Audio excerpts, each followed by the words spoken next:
Hello there, friends. Today I'm going to be sharing an article with you from HBR's series on dealing with difficult people. Articles from a new book, which I haven't shared from before, but there are a lot of great articles in here, so more to come. The first one I'll be reading for you is entitled How to Work with Someone Who is Always Stressed Out. There's some great tips in here, and hopefully you're all able to gain something from it.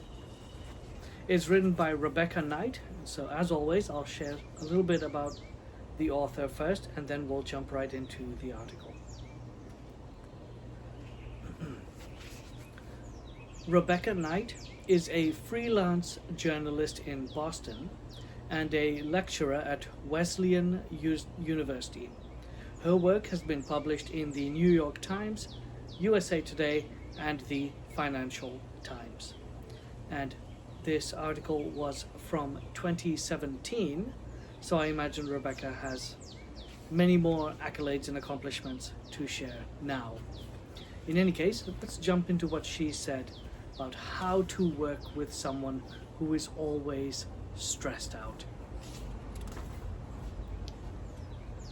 We all know people who seem to be constantly stressed out, who claim to be buried in work, overloaded with projects, and without a minute to spare. Colleagues like that can be difficult to work with, but you probably don't have a choice, right? How do you deal with coworkers who can't handle stress? Should you address the issue directly or try other tactics to help them calm down and focus? And how can you protect yourself from their toxic emotions? What the experts say. Stress is part of everyday life. We all go through periods when we're dealing with a lot of stress, says Caroline Webb, author of How to Have a Good Day. Those periods might last 10 minutes, 10 days, or 10 months, but for certain people, stress is a habitual pattern. These folks always feel overwhelmed, constantly stretched, and always out of their depth.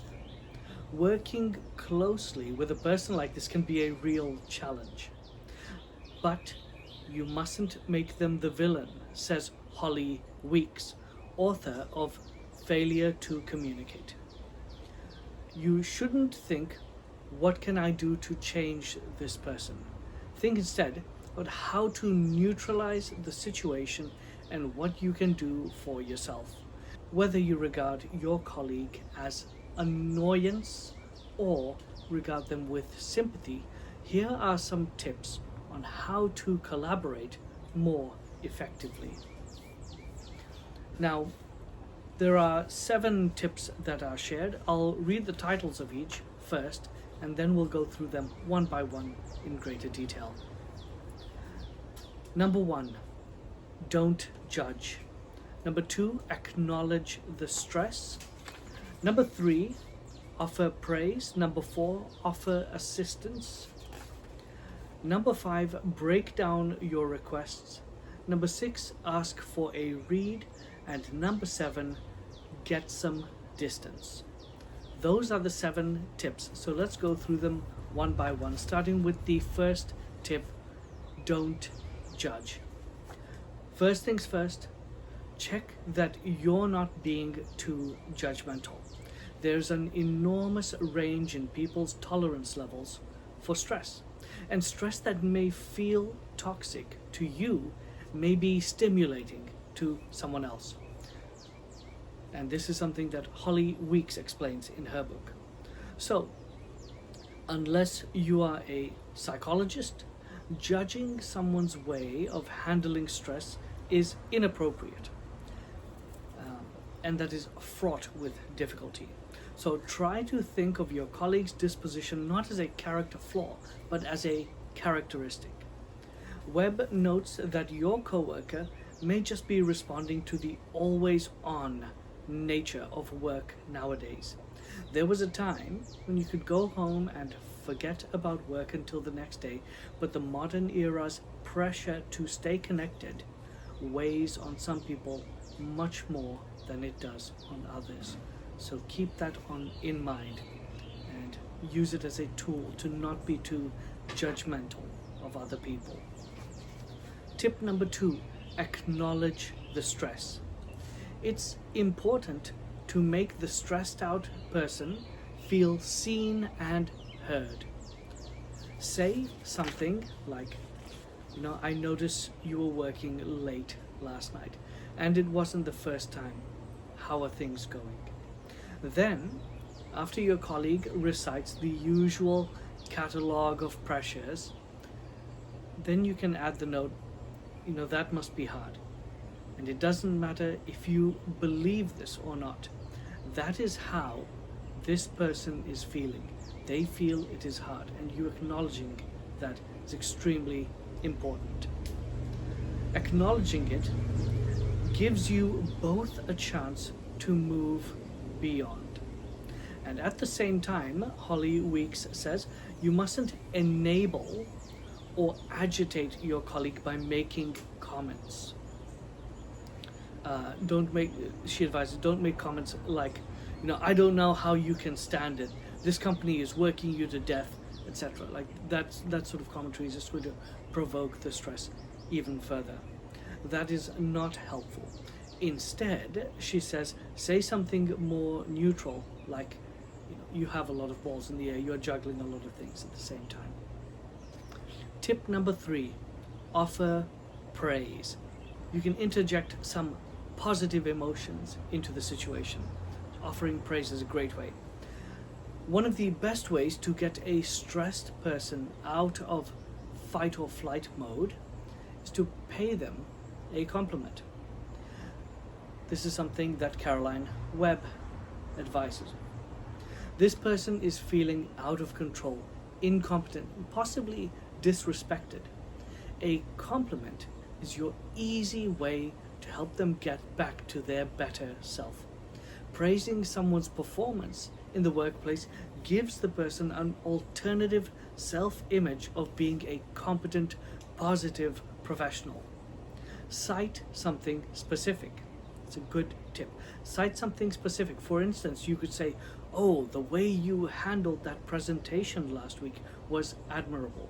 You were so calm and collected, and all the clients were impressed. Appreciation can be a powerful intervention. And when you tell people how you see them, they automatically step into that role. So offering praise, this third tip, is highly valuable. Number 4, offer assistance. Another strategy is to offer your support. Say, is there anything that I or anyone on my team can do to help you? Chances are that you can't do anything, but your offering will give the other person a chance to think about solutions and feel that they are not out on their own. Be clear, however, that this isn't a blanket invitation to be used anytime, anywhere, etc. So you must include disclaimers, include caveats about what you're able to help with. The message should be, I am a limited resource, but I want to help you if you're in a pickle. Tip number 5, break down your requests. When dealing with stressed out colleagues, think about ways to reduce their cognitive load. Don't add to their sense of being overwhelmed. You might, for instance, shorten your emails to the person, split a larger request into several smaller steps, or encourage the idea of dividing work into manageable chunks. Be smart about how you break down your ask, but don't go too far. You have to reconcile your colleagues' deficiencies with your own desire and need to complete tasks. After all, your job is to get done what you need to get done. Tip number 6, ask for a read. If your coworkers' anxieties seem to be having an impact on their ability to focus, and you are genuinely worried about their health, ask them to provide more detail. Weeks recommends. Say, on a scale of 1 to 10, how worried should I be about your level of stress? Signal that you can't read how bad it is for them. And the answers may surprise you. If you give them the opportunity to let you know how they personally feel, they may tell you, oh, this is a 5, in which case maybe you don't need to, call an ambulance. Or they may reveal that, oh, my wife has cancer, they're going through something very serious at home, and it'll add some insight. Now, keep in mind, to a large degree, the roots of certain personal tension are not really any of your business. But if it is impacting your work, speaking to them directly to get a read on what's going on is a valuable tip and piece of advice that you can try. Advice number 7 is get some distance. Stress can be contagious, so have the self-awareness to know about the effect that it is actually having on you. When someone is toxic and draining your energy, you sometimes have to figure out how you can get distance from that person or limit your interactions with them. Of course, this is not always easy, particularly if you work with that colleague in the same department or are assigned to the same projects. In that case, Weeks says, look at the bright side of the situation. When it comes to office characters, the laconic, and let me just clarify, the word laconic is a very obscure word. Laconic means a person who speaks very briefly, they're very short in how they speak, to the point where they come off as extremely rude or indifferent, or they don't like you. So, looking at the bright side, when it comes to office characters who are laconic, very briefly, and come off as rude, laid back, doesn't carry their weight, this type of person is going to leave you in a jam. They won't say anything. But the people that are stressed out, that are constantly voicing issues, they will let you know that something bad is happening, so you're not caught off guard, and that's extremely important. So certainly that temperament can be a little bit annoying and a bit much to deal with on a daily basis, but at least it is forthright. So a few principles to remember. Rebecca shares 3 do's and 3 don'ts. So, do offer support by asking them if there's anything you can do to help. This will help your stressed out colleague feel less alone. Do improve your colleague's self-image by offering praise.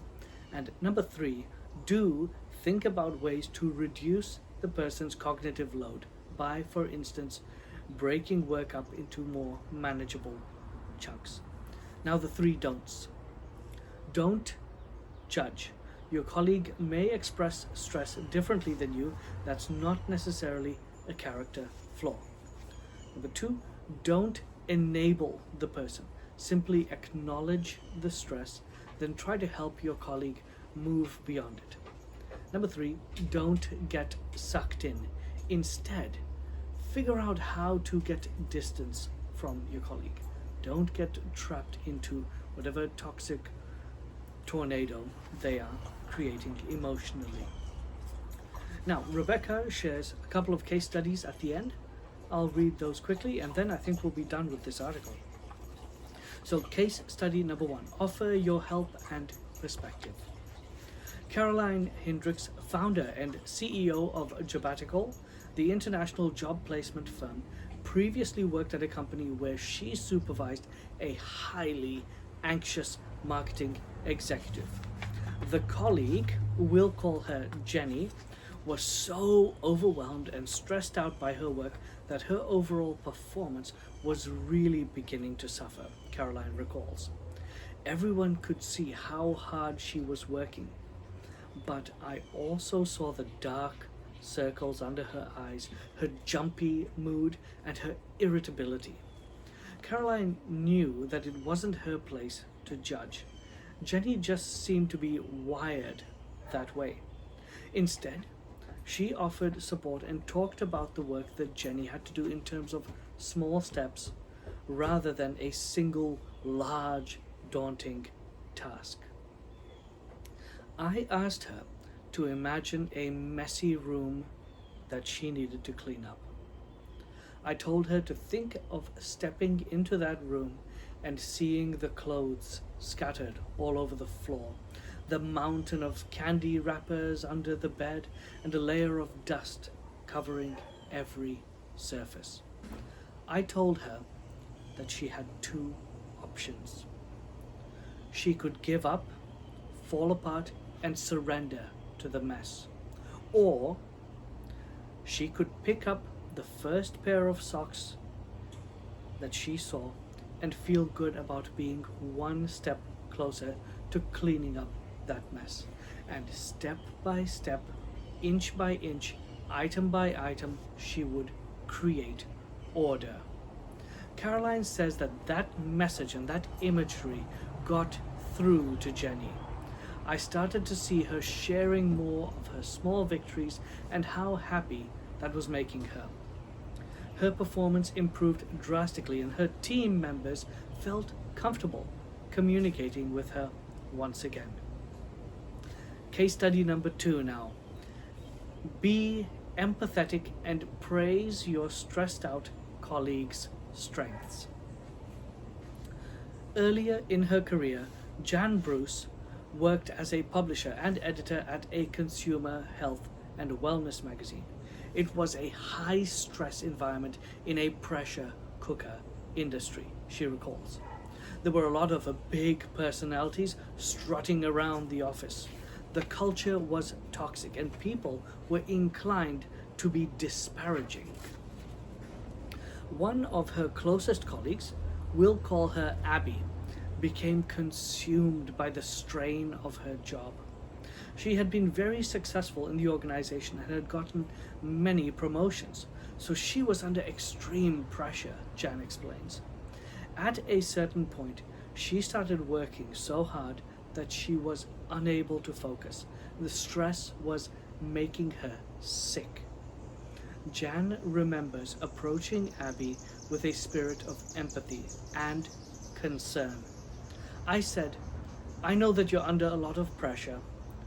How are you coping?" Which made Abby want to talk to me and confide in me. Through subsequent conversations, Jan saw that Abby was determined to achieve and to be successful, but she also needed to give herself a break and let some of the stress go. She had an attitude of, "I will overcome this. If I just work longer, if I just work harder, everything will be okay." Jan responded by complimenting Abby's skills and abilities. I said, "You are doing all of this great work, and you've been put in charge of a whole new division. Plus, you have 4 small children at home. No matter what you're feeling today, you are enormously smart and competent. You have to remember that. And if you ever forget, I am here to remind you." Abby appreciated the support, and the two ultimately developed a very good, strong working relationship. Today, Jan is the co-founder and CEO of Mequilibrium, a software platform that helps companies and workers better manage their productivity, health, and well-being. Wonderful. Hope you enjoyed that article and was able to get some good tips. Hopefully some of these pieces of guidance can help you dealing with some of your own stressed out colleagues. Thank Thank you.